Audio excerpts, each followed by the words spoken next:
ربنا عز وجل في القرآن بيقول وما الحياة الدنيا إلا لعب وله.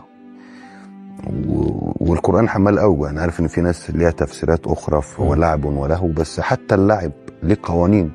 يعني كرة القدم ليها قانون، الملاكمة ليها قانون. مفيش لعبة حتى الاستغماية اللي احنا كنا بنلعبها واحنا صغيرين ليها قانون، لو فتحت تبقى اللعبة بايظة. فالدنيا أنا بحس إن هي لعبة ليها قانون، ولكن هي لعبة.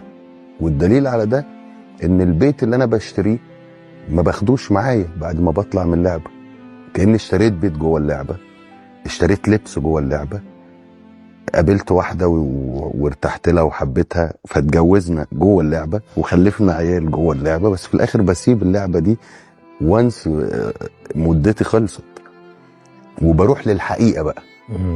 كأنك كنت فوكس على التلفزيون وانت بتلعب، واللعبة النور قطع ففصلت اللعبة، بدأت تلف تكتشف هو انا كنت سايب ده كله ومركز في اللعبة الصغيرة خالص قوي دي، ده في حاجة اكبر بكتير.